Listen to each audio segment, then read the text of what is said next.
Tratamiento de la obesidad. Es muy difícil tratar la obesidad porque el principal aspecto debe ser insistir en el autocontrol activo por el paciente, en lugar de un tratamiento pasivo con fármacos. El médico tiene la responsabilidad de proporcionar tanto apoyo y ayuda como sea posible. Pocas veces es un cuadro temporal y lo mejor es considerarla como una enfermedad crónica. Por tanto, hay que contemplar el tratamiento como un asunto a largo plazo, de forma muy similar a lo que sucede con la diabetes, la hipertensión y la dislipidemia. Los objetivos del tratamiento deben establecerse teniendo en cuenta los riesgos de la obesidad para la salud de cada persona concreta. Tratamiento no farmacológico. Los cambios terapéuticos en el estilo de vida, como son terapia nutricional, actividad física y la terapia conductual, constituyen el pilar fundamental del tratamiento del sobrepeso y la obesidad, independientemente de su grado y del uso o no de estrategias terapéuticas adicionales, como fármacos o cirugía. Son además de vital importancia para el mantenimiento del peso perdido a mediano y largo plazo y para la prevención del sobrepeso y la obesidad en la población general. Terapia nutricional. La clave del tratamiento de la obesidad es la reducción de la ingesta calórica. El objetivo fundamental es una reducción importante de la ingesta de energía en relación con el gasto energético. Si se quiere mantener la pérdida de peso, los cambios en los hábitos alimenticios han de ser permanentes. Una persona realmente motivada suele mantener la dieta por tiempo prolongado, al principio para perder peso y después para conservarlo. Una estrategia útil para inducir y mantener la reducción de peso consiste en educar en forma correcta al paciente obeso respecto al contenido calórico de los alimentos. Las dietas drásticas que solo duran días o semanas resultan ineficaces.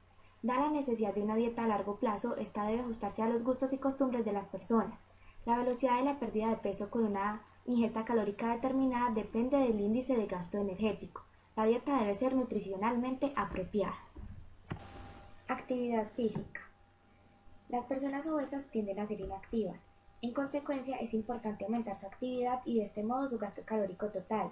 El aumento mantenido de la actividad física, bien a través de las actividades de la vida diaria o mediante un ejercicio regular, es esencial para evitar la recuperación del peso tras un adelgazamiento satisfactorio.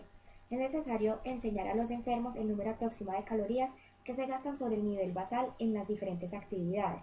La mayoría de pacientes se sorprende de la cantidad de ejercicio que se necesita para gastar solo unas cuantas calorías. El ejercicio moderado solo aumenta de manera pasajera la tasa metabólica. Las calorías gastadas son las calorías por el trabajo hecho. En los obesos el ejercicio moderado no disminuye en realidad la ingestión de alimento, pero esta no aumenta para compensar el gasto adicional como sucede en personas delgadas.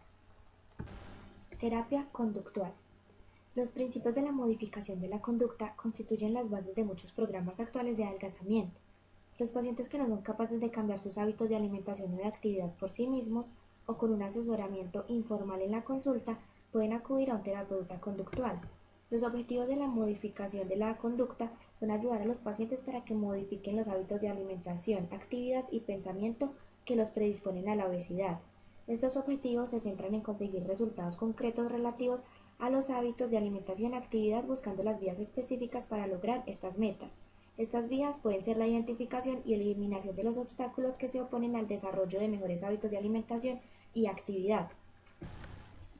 En lugar de cambios grandes e inconstantes de la conducta, deben estimularse los pequeños, crecientes y constantes. Se considera que una característica esencial para el éxito es el autocontrol de la alimentación y de la actividad, porque en ausencia de medidas efectivas, la mayoría de los pacientes obesos infravaloran su ingesta alimenticia y sobrevaloran su ejercicio.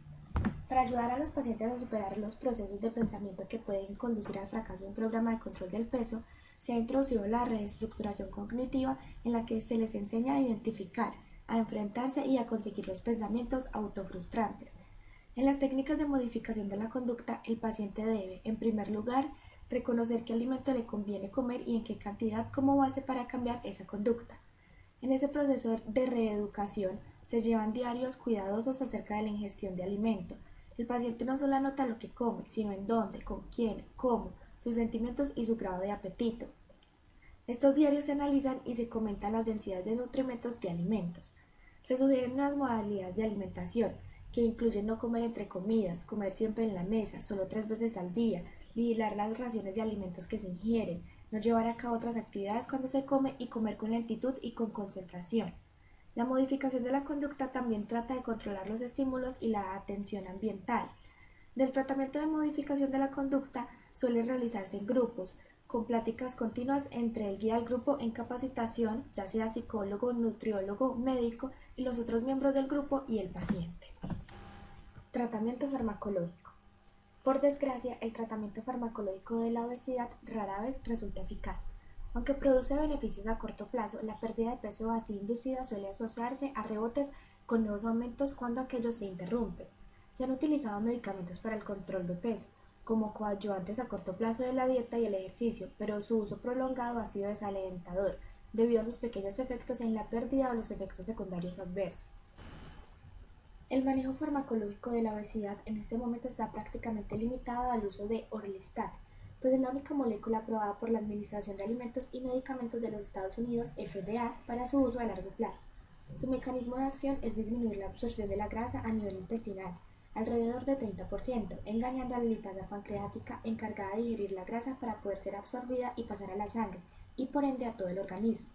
La no absorción del 30% de la grasa ingerida es la responsable de los efectos adversos gastrointestinales de heces oleosas y urgencia fecal en los pacientes que no siguen una dieta baja en grasas.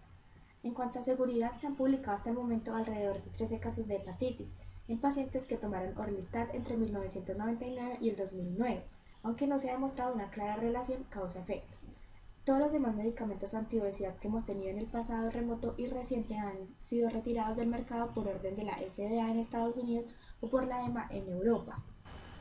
Recientemente fue retirada la sibutramina, en Colombia Reductiv, que actúa en el cerebro aumentando los niveles de noradrenalina y serotonina, mediante inhibición de la recaptación de esos neurotransmisores en la sinapsis, disminuyendo el apetito y aumentando el gasto energético a través de la activación simpática. Fue retirada del mercado en octubre de 2010 debido a los efectos colaterales, taquicardia e hipertensión demostrados en el SCOUT, un estudio prospectivo, aleatorizado, doble ciego y controlado con placebo, en pacientes con obesidad y o sobrepeso con alto riesgo cardiovascular. Su eficacia es mayor que la de Orlistat, como lo demostró el metaanálisis mencionado, con una pérdida de 4.7 kilogramos después de un año de uso continuado, con 20 o 30% de probabilidades de lograr una disminución del 5% del peso corporal del paciente. Igualmente fue retirado del mercado el Rimonabant, Acomplia, que actúa bloqueando los receptores del sistema endocannabinoide, los cuales al ser estimulados desencadenan apetito, por lo tanto al bloquearlos el paciente siente menos hambre. Su retiro en octubre de 2008 se debió al aumento de la depresión y de las tasas de suicidio. Anteriormente también fueron retiradas otras medicinas, la fenfluramina y la dexfenfluramina, que también actúan a nivel del sistema nervioso central, aumentando los niveles de serotonina que al actuar sobre receptores 5-HT2B producían daño en las válvulas cardíacas con hipertensión pulmonar resultante. Tratamiento quirúrgico. El incremento de la prevalencia de la obesidad ha perfeccionado la investigación en el uso de las intervenciones quirúrgicas como complemento de las modificaciones del estilo de vida y con ello disminuir la morbilidad en personas obesas. Indicaciones. Las indicaciones de la cirugía son índice de masa corporal mayor a 40 o pacientes con índice de masa corporal entre 35 y 40 que presentan enfermedades crónicas o deterioro de la calidad de vida. Estas indicaciones son válidas solo cuando ha fallado la disminución de peso con terapia convencional no quirúrgica. La cirugía bariátrica no debería ser realizada en pacientes que no acatan correctamente las indicaciones médicas, en edades extremas de la vida, ya sea ancianos o niños, o presentan trastornos psicóticos, incluyendo esquizofrenia y desórdenes de la personalidad, conducta suicida, abuso de sustancias y depresión no controlada. Criterios de selección. Los criterios para seleccionar a los pacientes obesos y candidatos al tratamiento quirúrgico son, según la Sociedad Americana de Cirugía de la Obesidad, primero, pacientes con exceso de peso importante que supera el 50% más de su peso ideal o que tengan un índice de masa corporal superior a 40. Segundo, pacientes con índice de masa corporal superior a 35, con enfermedades agravadas por la obesidad, como diabetes, hipertensión, insuficiencia cardiorrespiratoria, etc. Tercero, fracaso en tentativas de adelgazamiento por métodos conservadores bien dirigidos. Cuarto, ausencia de enfermedades endocrinas responsables de la obesidad como hipotiroidismo, hipopituitarismo o síndrome de Cushing. Quinto, pacientes que no tengan dependencia a drogas o alcohol. Sexto, pacientes psicológicamente estables por más de un año. Séptimo, dificultades en la locomoción, higiene personal o desajuste social.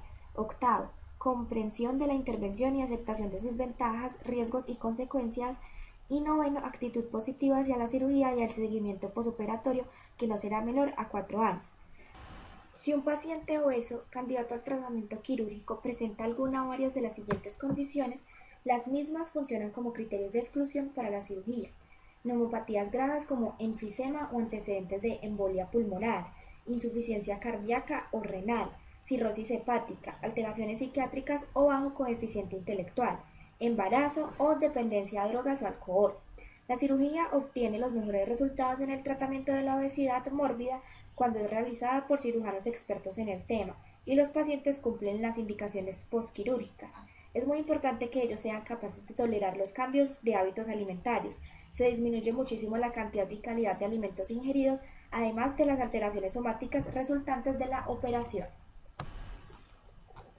Cirugías restrictivas. Se utilizan técnicas específicas como gastroplastías, bypass gástrico y combinación de procedimientos quirúrgicos bariátricos. Gastroplastía. Consiste en la compartimentación en una porción superior y otra inferior, generando una bolsa pequeña que causa una restricción de volumen del alimento que puede ser ingerido, produciendo saciedad con pequeños volúmenes de alimentos.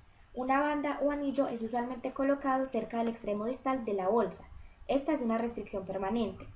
La gastroplastía con banda vertical también es aceptada como procedimiento restrictivo.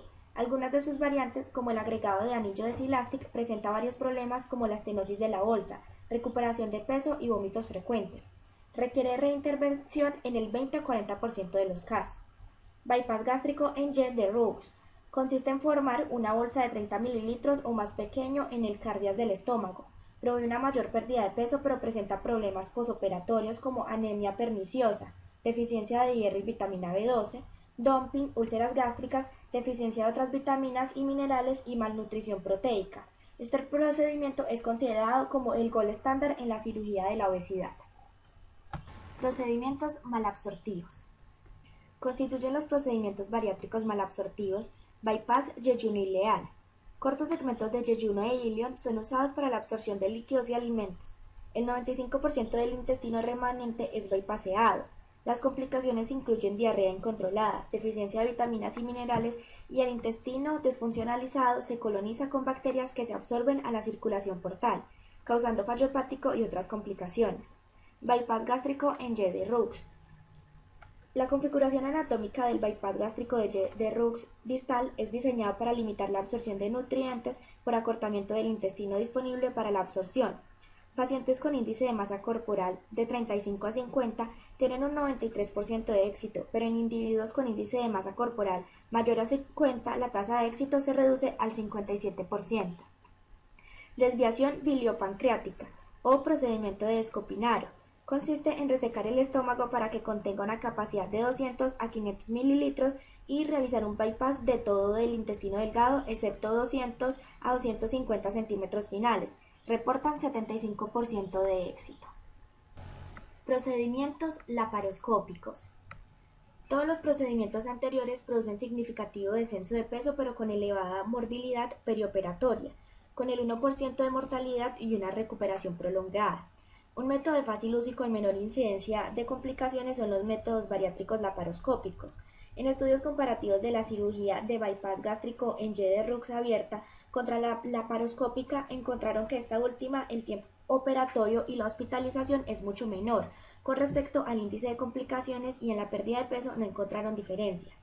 Se puede colocar una banda gástrica ajustable por laparoscopia, que consiste en la aplicación de una banda o cinturón inflable que se ajusta en la parte alta del estómago, reduciendo así su capacidad y dejándolo como si fuese un reloj de arena.